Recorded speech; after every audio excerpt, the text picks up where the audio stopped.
The Sokolovs' house smelled of fried potatoes, cigarette smoke and strong alcohol. In the kitchen, Nikolai and his brothers Alexei and Grigory were sitting at an old, worn table. Loud conversations, hoarse from a knocked-out voice, and heavy laughter filled the small kitchen. "Come on, Kolya, let's have another one." Grigory slammed his glass down on the table, wiping his lips with the back of his hand. "Oh, come on." Nikolai tiredly rubbed his face, as if trying to shake off the fatigue, but his hands were trembling treacherously. "What, were you stingy with the money?" Alexei asked mockingly, rocking in his chair. "What money?" Nikolai frowned and reached for the cabinet where his wallet usually lay. He opened it and froze. Empty. He slammed his wallet down on the table, muttering, "I don't understand, there was money." Alexei narrowed his eyes. "Hey, brother, you got your salary yesterday. Or are you hiding it from us? Tell me straight, are you being greedy?" Grigory took a cigarette out of his pocket with a grin and lit it. "Oh well," he said. "What's the point of arguing? Let's just buy some more." "What should we buy?" Nikolai said irritably, looking into his empty wallet again. "I'm telling you, there's no money." At that moment, Polina appeared in the doorway. The 10-year-old girl was standing in the shadows of the corridor, small, but with some kind of unchildish expression on her face. She folded her arms across her chest and stared at the men.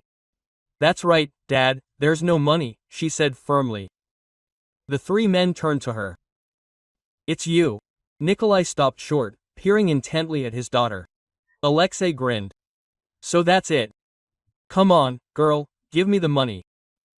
Polina didn't move. "They're not yours, Uncle Alexei. This is Daddy's salary, and he earned it for us, not for you to get drunk and ruin his health." "You little witch." Grigory jumped up from the table, but Nikolai suddenly stood up and stood between his brother and daughter. "Don't you dare, Grisha," he said dully. Something dangerous gleamed in his eyes. "This is my daughter." Polina did not look away. "Dad, you promised, didn't you? You promised that you would not drink anymore. Do you think I do not see it? You are letting them drag you into the abyss again." Nikolai wanted to say something, but a lump stuck in his throat. He looked at Polina, at her firm, stubborn face, and suddenly he felt so ashamed. "Polinka," he lowered his eyes. "I do not want to see you like this anymore, Dad." Her voice trembled. "I do not want you to be like Uncle Alexei and Uncle Grigory." Alexei snorted. "Oh, you insolent little thing. You are all like your mother, shut up." Nikolai interrupted him abruptly, clenching his fists. The room became tense, the air seemed to freeze. Alexei stood up, measured his brother with a heavy look. "Okay, Kolya, you yourself will soon, you'll come running to us, like always. When you get tired of being alone." "He won't come running," Polina said firmly. "He's already chosen me and Mom." "There's no Mom, stupid," Grigory grinned. "But she was there, and Dad loved her." Polina clenched her fists. "And if she saw you now, Dad, she'd be ashamed." Nikolai seemed to have grown thin in a second. Quote, "Go away," he said to his brothers. "That's enough for today." "Oh, come on." Alexei waved his hand and, slamming the door loudly, went out into the street. Grigory staggered after him. When silence reigned in the house, Polina looked at her father. He slowly sat down on a chair and covered his face with his hands. Quote, "I'm sorry, daughter," he exhaled. Polina came up to him and gently put her hand on his shoulder. "Dad, you're strong. You can do it without them." Quote. He raised his eyes, tired, full of pain and some timid hope. "I'll try, Polinka. I really will try." Quote. After the brothers left, the house was filled with silence.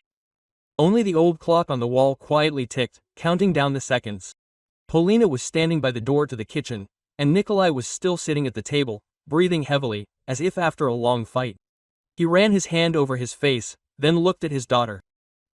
"You're so stubborn, Polinka," he muttered, shaking his head wearily. "Yes, stubborn," Polina answered sharply. "So what? Someone has to be like that in this house." Quote. She looked straight into her father's eyes, and there was childish naivety in her gaze. There was fatigue, disappointment, and anger. You let them come here again. You sat down with them at the table again, poured them again. Her voice trembled. You promised, Dad. Nikolai looked away, pressed his lips together. You are weak, Dad, because a strong person does not give up everything because of grief. A strong person fights. Nikolai exhaled heavily. I am fighting, Polinka. You just do not understand, and I do not want to understand, she cried out, stepping back. Nikolai jumped to his feet. Polina, enough. No, not enough. She clenched her teeth. If you get drunk again, I will leave. He blinked in confusion. Where? To the orphanage. For a moment, a ringing silence reigned in the room. Nikolai froze, as if he had been punched in the gut. What? What did you say? His voice suddenly became muffled, hoarse. Polina looked at him with some despair. Did you hear? I can't live like this anymore, Dad. I don't want to watch you kill yourself. Polina. Nikolai took a step towards her, but she immediately retreated. Don't touch me, she whispered. Just think, Dad, do you want me to live with you? Then be a father. A real one, not like your brothers. His face turned pale. Do you really think that about me? Yes, Polina answered without hesitation. Nikolai ran his hand over his face, sat back down and closed his eyes. Damn, Polina brushed away the tears. I'm tired of worrying about you, Dad. Do you promise me that you won't drink anymore? Nikolai was silent. Dad. He sighed and looked at her. I promise, Polinka. She nodded, wiped her face with her palm and headed to her room. After she left, Nikolai sat for a long time, staring at one point. For the first time in a long time he was truly scared. Not for himself, but for the fact that he could lose his daughter. Several days passed. It was surprisingly quiet in the Sokolovs' house. Nikolai held on, did not drink, tried to be home in the evenings, and if he left, then only on business. Polina noticed his tired look, but said nothing. She knew that the struggle was going on inside him.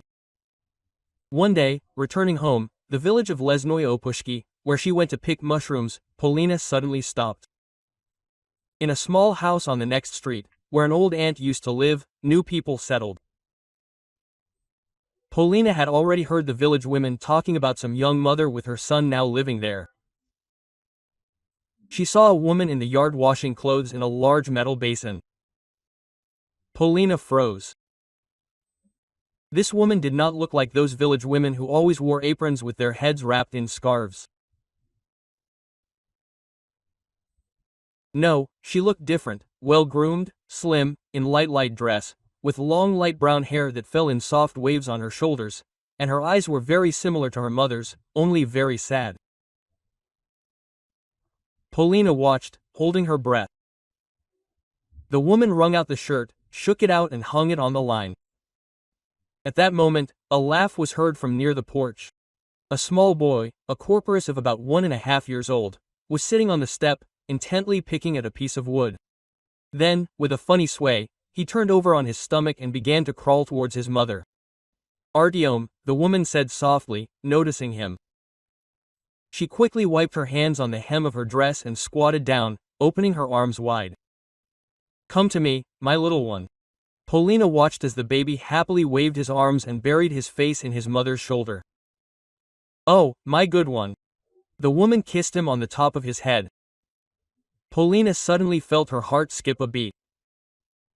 If only I had a mother like you, flashed through her mind. She took a deeper breath and squeezed the basket of mushrooms in her hands tighter. The woman raised her head and noticed Polina. Oh, who are you, a girl? Polina was confused. She didn't think that she would notice her. Quote, I'm Polina, she answered embarrassedly. And I'm Victoria, the woman smiled. Are you spying on us? Polina flushed. No, I was just passing by. Victoria looked at her carefully. Have you lived here for a long time? The girl quickly changed the subject. A few months, but I rarely show up in the village. Things to do, the garden. Victoria shrugged. Artyom blinked in her arms and reached out to the unfamiliar girl. Quote. Mom, he said, pointing at Polina. Victoria laughed. Quote. Did you like the guest? The boy stretched his plump hands out to her. Polina carefully came closer and gently extended her finger. Quote. Hi, Artyom. The baby grabbed her hand and laughed. Polina suddenly felt a strange warmth in her chest. How good it is with them. She looked at Victoria. Why are you alone? Where is Artyom's dad? For a second, a shadow flashed in the woman's eyes. It just happened. We haven't been together for a long time. Polina nodded, thinking. Victoria put her son on the ground, and he immediately crawled to his toys. Well, why are you walking around here alone? Where is your mom? Polina swallowed. Mom died. Victoria looked at her with regret. Sorry, I didn't know. Everything is fine, Polina shrugged. But was it? Polina looked at Victoria, at her kind eyes, soft features, caring hands that touched Artyom so tenderly. She suddenly realized that she wanted a mother like that. And a dad like that. Polina took a deep breath. Victoria, can I come play with Artyom? The woman blinked in surprise. Of course, he loves company. Polina smiled broadly. Now she had a plan. She would bring Victoria and her dad together. And their home would have mom again. Polina was considered the most observant girl in the village for good reason. She knew who lived how, who was friends with whom, and who was plotting against her. And she also knew that some people could be very persistent, especially when they needed something. Take Olga Lebedeva, for example. Olga, a broad woman in every sense of the word. A loud voice, a broad smile, equally broad shoulders and the same broad interest in everything that concerned single men, especially those who had at least some income and housing. And her new target was Nikolai. Polina noticed this for the first time a few days ago. Olga began to accidentally meet her father at the store, at the bus stop, even at the village council. And now she has become a frequent visitor to their home. She would bring a pie, or give some old thing as a gift. And today Polina returned from a walk and found her father at the fence. Nikolai looked as if he had been driven into a corner. In front of him, looming like a mountain, stood Olga, clutching an enamel saucepan to her chest. Quote, Nikolai Sergeyevich, how long can you live alone? She said, raising her voice so that random passers-by could hear. A man can't go anywhere without a housewife. Look at yourself. Your shirt is wrinkled, the yard is unswept, and your daughter runs around like a tomboy. Nikolai scratched his head in embarrassment. Yes, we seem to be coping somehow. Oh, you are coping, Olga threw up her hands. It only seems that you are coping. But is it really the case that Polina is dragging everything onto herself? A child should be a child, and I would help you and tidy up your girl. A woman's hand is needed in the house. Quote, Polina, hearing this, rolled her eyes. It's about to start. Olga meanwhile took a step forward, smiling slyly. And by the way, I have a pie. Your favorite one with potatoes. Quote. Polina was about to shout something harsh, but then a better idea came to her mind. She smiled to herself, and then loudly exclaimed for the whole yard to hear. Oh, but Dad said that he loved this pie. Olga turned around abruptly. What? Polina blinked her eyes innocently. Well, yeah, Dad. You said that ever since Aunt Olya brought it to you for New Year's, you can't even smell this pie. Quote. Nikolai's face turned pale. Polina, but it was too late. The neighbor Marfa Stepanovna, who was just passing by with a bucket of milk, stopped and chuckled. Well, Olya, that means your talent is cooking. Olga flushed. Yes, I just wanted to help. Polina folded her arms across her chest and continued. Daddy also said that one woman in the house would be enough for him. Olga turned her gaze from Polina to Nikolai, who was struggling to contain a nervous smile. That's how it is, Olga muttered, squeezing the saucepan so hard that her knuckles turned white. Polina, pleased with the effect, dealt the final blow. And Dad also said that if it came down to it, he'd rather cook for himself than eat something from something later. Well, you get the idea. Neighbor Martha burst out laughing, and Olga pursed her lips angrily. Oh, that's how it is. Okay, Nikolai Sergeyevich, let's see how you'll get out of it. And with these words, she turned around and walked loudly away. Nikolai rubbed his temples tiredly. Polina, the girl smiled slyly. What? I saved you. He exhaled, and then laughed. Yes, you saved me. He leaned over and ruffled her hair. Polina, smiling contentedly, looked into his eyes. Only now, definitely don't let her trap you again. I promise, Nikolai chuckled. But Polina knew it wasn't the end. Olga wouldn't give up that easily. The next day, Polina walked past Victoria's house again. She had chosen this route on purpose, hoping that she would be in the yard. Her plan worked. Victoria, wearing a dark skirt and a light blouse with rolled-up sleeves, was hanging out laundry. Artyom was sitting next to her at a small wooden table, enthusiastically tapping a spoon on a bowl. Polina seemed to have accidentally slowed down. Quote, Hello, Victoria smiled, noticing her. Hello, Polina responded. Were you passing by again? Well, yes. The girl tried to look casual. What is Artyom doing? Eating porridge. Or rather, smearing it on the table, Victoria grinned, tucking a strand of hair behind her ear. Polina sat down on the bench opposite the baby. Quote, Can I play with him? Of course, Victoria smiled. Polina pushed a wooden pyramid towards Artyom, and he happily clapped his hands and began babbling something.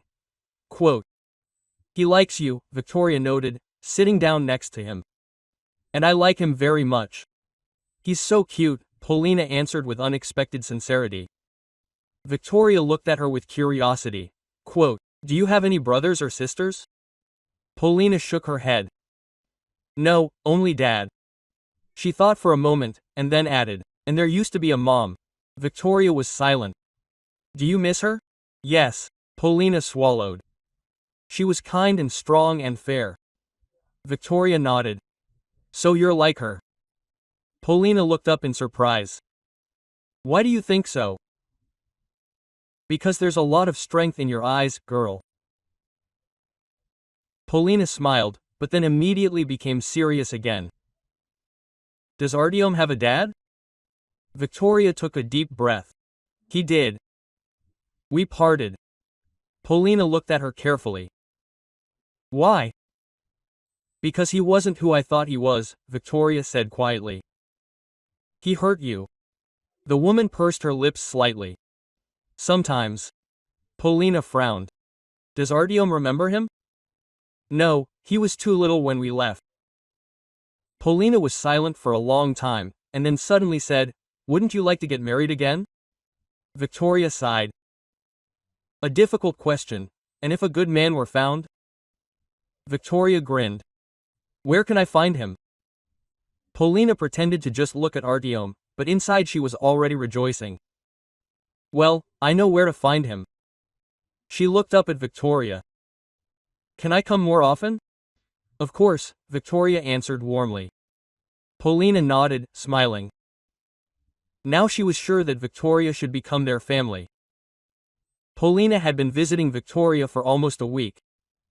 She liked to play with Artyom, help the hostess around the house, and just sit next to her, listening to her voice. The girl thought that with this woman everything became calm, warm, as if the world was gaining order. Nikolai also began to notice her frequent absences, but he said nothing. He only looked at his daughter with a slight smile, seeing that she was happy. But one day everything changed. Polina, as usual, came to Victoria. Artyom was playing in the sandbox, when suddenly heavy footsteps were heard in the yard. Polina turned around and immediately felt something squeeze inside her. An unfamiliar man was heading towards them. Tall, with short cropped hair, he walked confidently, roughly, as if the whole world belonged to him. Victoria saw him too. She froze, turned pale, her lips trembled. "Hello, Victoria," the man said, stopping in front of her. His voice was low, with cold notes. Polina involuntarily clenched her fists. "Sergey," Victoria whispered. "What are you doing here?" The man grinned. "What do you think? I'm going to get my son." Quote. Polina felt Gulka's heart pound in her chest. She looked at Artyom. The baby was calmly digging in the sand, not understanding what was happening. "Go away." Victoria pulled herself together with difficulty. "Vic, what are you starting?" Sergey took a step forward. "We are a family, you know that. I thought maybe we could try again." Quote. Polina saw Victoria gritting her teeth, and something like fear flashed in her eyes. "I said go away," she repeated more firmly. Sergey frowned, his lips stretched into a crooked smile. "Okay, fine. Since you're like this, then at least give me some money." "Money?" Victoria frowned. "I don't owe you anything. Come on, don't be greedy. You live here, you're not in poverty. And anyway," he nodded towards Artyom. "If you don't want to help me with money, I'll just take my son." Polina shuddered. "You have no right," Victoria shouted. "Oh come on." Sergey grinned. "By the way, I have rights too. Do you want to sue? I'll file the papers. We'll see who they give him to." Victoria turned pale. Polina realized that there was not a second to lose. She rushed to the sandbox, picked up Artyom in her arms and, without looking around, ran to the exit. Quote. "Polina!" Victoria shouted. "Hey, where are you taking him?" Sergey got angry, but the girl was already running down the road, hugging the baby tightly. "Tyoma, hold on," she whispered, feeling her hands shaking. She knew where to run. The house of the local police officer Vladimir Petrovich was at the end of the street. He always sat on the porch and mended old fishing nets. And now he saw Polina rushing towards him with a frightened child in her arms. Quote. "What's wrong, Polina?" He frowned. "Uncle Volodya, Victoria's ex-husband has come to take Artyom away. He's threatening." The local police officer frowned, got up from the porch, and quickly straightened his cap. "Is it really happening again? Hold the kid, and I'll sort it out." And with these words, he walked towards Victoria's house. Polina remained standing by the fence, breathing heavily. Artyom pressed himself against her, sobbing. Vladimir Petrovich led Sergey out of the yard, and Victoria stood by the porch, clenching her hands into fists. Sergey looked back and cast an angry glance at her. Quote. "You'll regret this," he muttered. "We'll see about that," the police officer snapped and pushed him toward the road. Polina was returning home slowly, carefully holding Artyom in her arms. He had calmed down a bit, but he was still reaching out to her, clinging to her clothes with his plump fingers.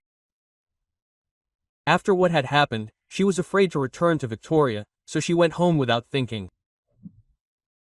Polina sighed heavily. She had to explain everything to her father. Nikolai was sitting on the porch, picking at an old board with a knife. Seeing his daughter with the child, he slowly straightened up, frowning. "Polina," he began. "Dad, just don't swear, okay?" Nikolai looked closely at her, then at the baby, who was huddled up to the girl. "Who is this passenger?" Polina hugged Artyom tighter. "This is Artyom. Him. Well, I saved him." "Saved him?" Nikolai raised his eyebrows in surprise. Polina sighed heavily. Today was a terrible day. His mother, Victoria the noob, her ex-husband came and threatened to take him away. Nikolai nodded slowly. "Victoria, this is the new neighbor. Yes, she is a good dad, and her ex is absolutely terrible. He wanted to take Artyom away." Nikolai scratched his chin thoughtfully. "And you decided to drag him home? What was I supposed to do?" Polina looked at him defiantly. Nikolai sighed heavily, stood up and walked over to his daughter. He looked closely at the baby, who stared back at him with big, slightly frightened eyes. Quote, "Aren't you afraid of her yourself?" he asked the boy quietly. Artyom froze for a second, and then quietly hid in Polina's shoulder. Nikolai grinned. "Well, if you're happy with Polina, so be it. Stay for now." Polina sighed with relief. "Thank you, Dad." But literally 5 minutes later, a quick stomp was heard from afar. Tyoma. Polina turned around abruptly. Victoria was running towards them. She was out of breath, with disheveled hair, and there was anxiety in her eyes. "Where is my son?" Nikolai stepped forward, but immediately froze. He did not expect to see such a woman. Polina was not lying. Victoria really was beautiful. She did not have that deliberate pomposity that is often found in women who take too much care of themselves. She looked natural. "Victoria." Polina immediately rushed to her. "Everything is fine, he is here with us." The woman came up, quickly grabbed Artyom in her arms, and pressed him to herself. Quote, "You scared me so much," she whispered. Polina lowered her eyes guiltily.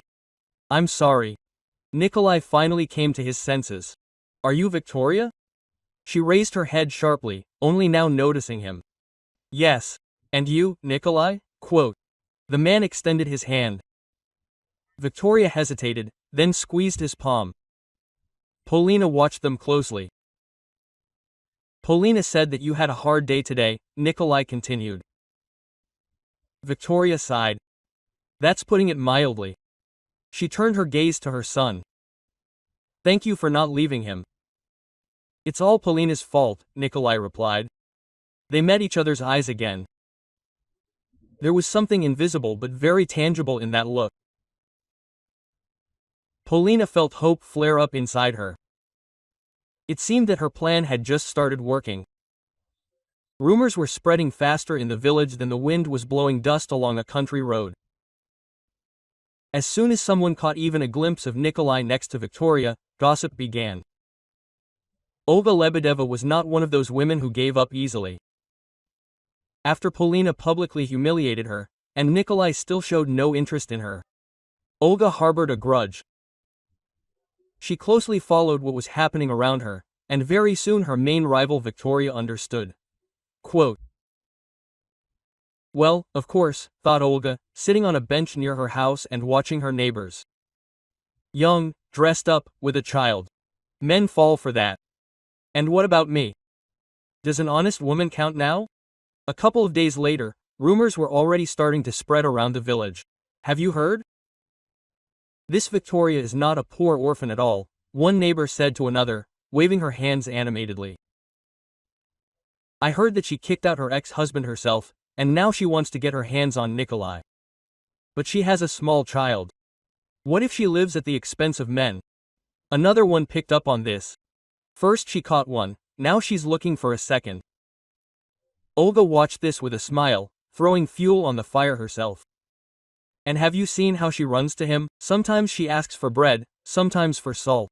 She shook her head sadly in front of the grandmothers at the well. "And Nikolai is a fool, he believes her." Polina didn't hear these conversations right away, but when one of the girls on the street muttered something discontentedly about a provincial swindler, everything inside her turned over. Only one aunt here likes to wag her tongue. Polina wasn't going to leave it like that. She waited until the evening, when Nikolai came home and asked directly, "Dad, do you know what they say in the village about Victoria?" Nikolai tore himself away from the newspaper, frowned. "About Victoria? What are they saying? That she's hunting you for money?" Nikolai's eyes burst into laughter. "Who's saying that?" Polina crossed her arms over her chest. "Well, who's the most talkative one here?" Nikolai stood up silently, pulled on his jacket and went out into the yard. Polina realized that he was heading straight for the well, the place where they usually discussed all the village news. Olga was sitting there surrounded by a couple of women, animatedly talking about how some people here pretend to be decent. Nikolai came closer, putting his hands on his hips. "Olga, aren't you getting too carried away by the gossip?" The woman immediately straightened up. "I just can't sit quietly." Olga began to sniffle. "Well, forgive me, Kolya, we were worried.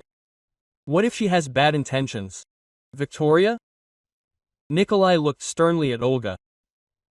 By the way, she is raising her son alone and works like crazy. Unlike some people, she has no time for idle talk. Are you defending her?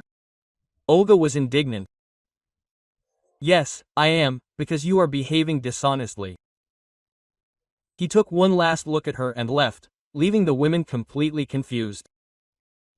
Polina looked at her father from behind the fence and barely held back a smile. It seemed that Dad had really started to notice Victoria. After the conversation at the well, Nikolai felt strange. He was walking home, but his thoughts were far away. Victoria, he really did defend her, without thinking. Why? The answer was simple. He liked her. This thought worried him. Since his wife died, he didn't even think that he would be able to get attached to someone again. Victoria seemed special to him. Strong, kind, caring. But he had already loved and lost once. He knew what it was like to put your whole heart into a person and then be left alone. And if it happened again, he knew how the village looked at it. A man without a wife is prey. If he did step towards Victoria, it will be serious. And if something goes wrong later, Polina seemed to understand everything. Quote, Dad, she said quietly at dinner, when he was silently picking at his plate. Nikolai looked up. Quote, You're thinking about her, right? He frowned. Who? About Victoria? He didn't answer. You know she's good. She's right for us, Dad. Nikolai put his fork down. Polina, it's not that simple. Why? He sighed, rubbing his forehead. Because I don't know if I should get attached to someone again. Polina frowned. But she won't betray you, Dad. Nikolai nervously clenched his fingers. No one can promise that, Polina. But you don't even know her completely. That's exactly it. Polina pressed her lips together. You're just afraid, she said and abruptly stood up from the table. Nikolai watched her leave the kitchen, slamming the door. Polina was disappointed in him. The next day, Victoria herself came to their house. Can I talk to you? Nikolai looked at her, held her gaze. Of course. They stepped aside. Victoria clasped her fingers. I want you to know. I don't expect anything from you, Nikolai. Nikolai tensed. What do you mean? I see how you're avoiding me. He was silent. And I understand, you don't need problems, a new relationship. Nikolai clenched his fists. Victoria, it's not like that. She smiled sadly. Everything is fine, Nikolai. You're just not ready. She turned and left. Nikolai watched her go and felt that he was letting go of something important. But the fear was stronger. Nikolai sat on the porch, thoughtfully smoking and looking at the darkening sky. His thoughts were heavy, confused. After the conversation with Victoria, he felt a strange emptiness. She was right. He was not ready. Or maybe he was just afraid. The devil knows, the gate creaked. Nikolai raised his head and saw his brothers Alexei and Grigory entering the yard. Well, hello, Kolya, Alexei said with a grin. He was holding a plastic bag in his hands, and Nikolai had no doubt what was in it. What do you want? He asked, taking a drag. Just to check in. Grigory spread his hands. We see you've gone completely into the shadows. You don't drink, you don't go out, you've become like a stranger. Maybe you're sick, brother? Quote. Alexei put the bag on the bench and took out a bottle. Nikolai exhaled heavily. Guys, I don't want to drink. Oh, come on. Grigory patted him on the shoulder. What kind of strange words are these? I forgot how we used to sit together. Nikolai was silent. Alexei narrowed his eyes. Listen, Kolya, we heard that you were clinging to some woman. Nikolai tensed up. It's none of your business. Oh, it's none of my business, Alexei grinned. And when you were with us, it was mine. I forgot how I said that women are unnecessary. Grigory nodded. Yeah, you said you wouldn't get attached. Nikolai didn't answer. Alexei poured himself a lid and drank, exhaling loudly. Look, Kolya, life is such a thing. Today you have it, and tomorrow you don't. You think you've found someone, and then she dumps you. Nikolai looked at him with a long look. Or maybe he'll throw it to me. Alexei frowned. Are you serious? Yes, seriously. Grigory chuckled. So that's how it is. Alexei put his hand on the bottle, thoughtfully tapped his finger on the glass. So now you're not with us. Nikolai rubbed his temples tiredly. I'm not with you because I don't need this kind of life anymore. Alexei looked at him with cold fury. Got it. Grigory looked from one brother to the other, shrugged. Okay, Lyoka, let's go. Let him decide for himself how to live. Alexei stood up abruptly, grabbed the bag with bottles and turned to the exit. You'll come running, Kolya, when you realize that all women are the same. Nikolai didn't answer. Polina, standing in the shadow of the house, exhaled. She had seen everything. For the first time, their father himself had renounced the past. She knew that now he was on the right path. The next day, Nikolai woke up earlier than usual. The words of his brothers were still spinning in his head, but he felt a strange lightness, as if he had freed himself from something heavy. Polina walked around the yard in an upbeat mood, as if she had a premonition of something good. By lunchtime, Nikolai, sorting through the tools in the shed, noticed Victoria. She was standing by her fence, frowningly examining the sagging boards.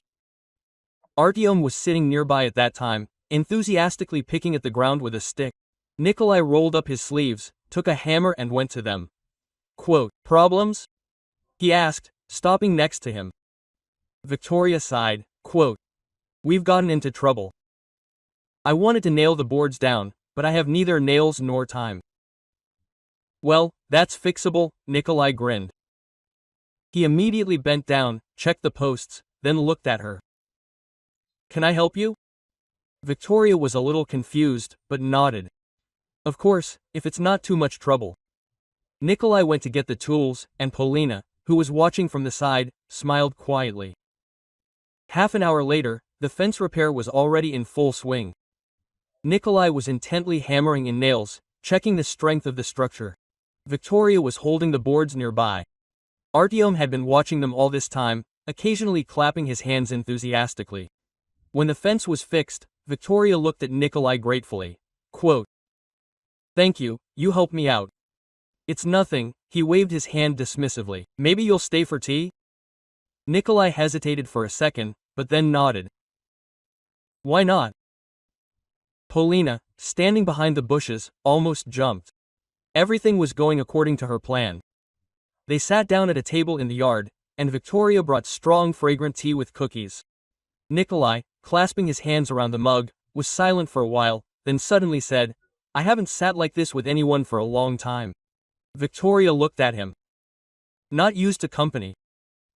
He shook his head.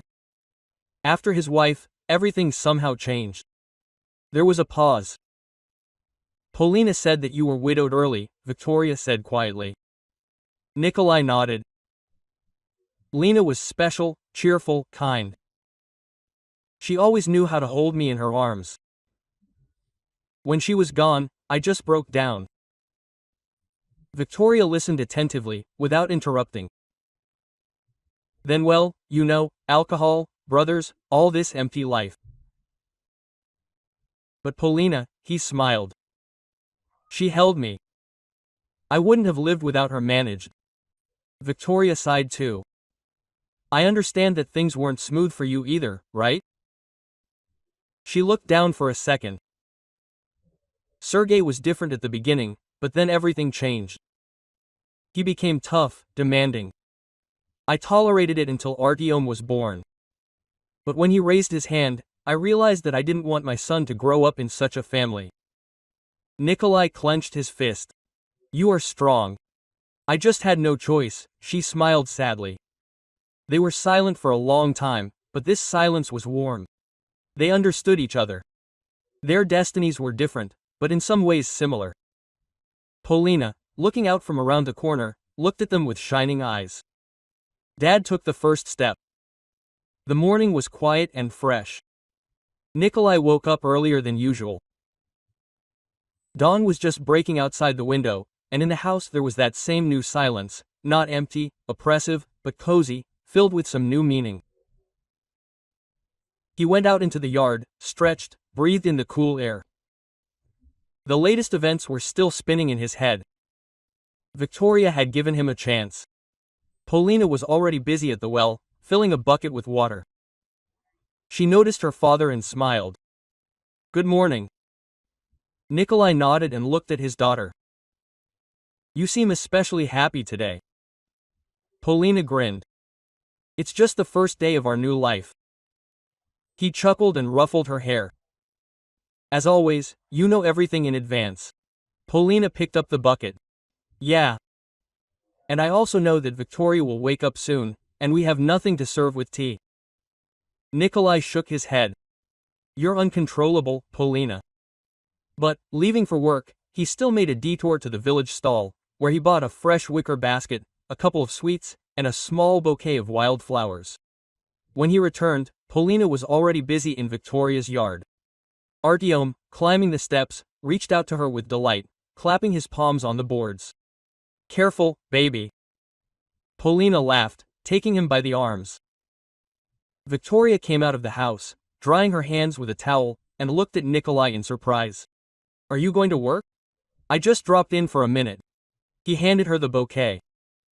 She froze, blinked, then carefully took the flowers. "Are these for me?" "Who else?" Victoria smiled, inhaled the scent of herbs, and then looked at him with a long, warm gaze.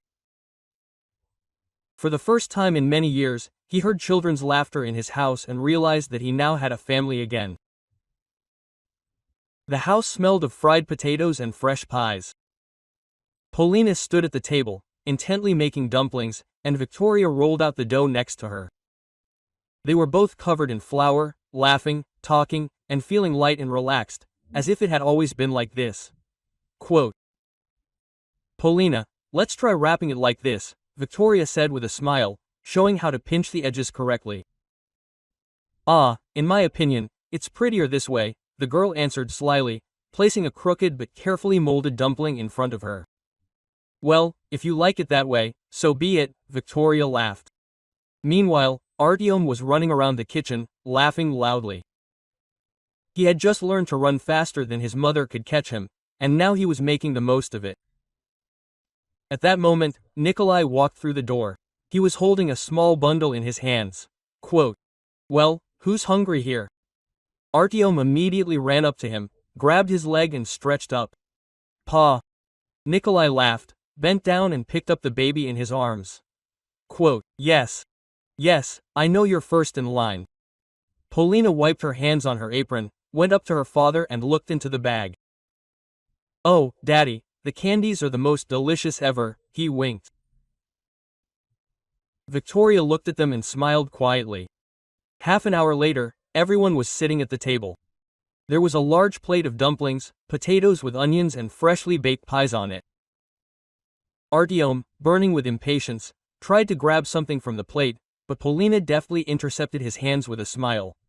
Quote, "Wait, baby, it's hot."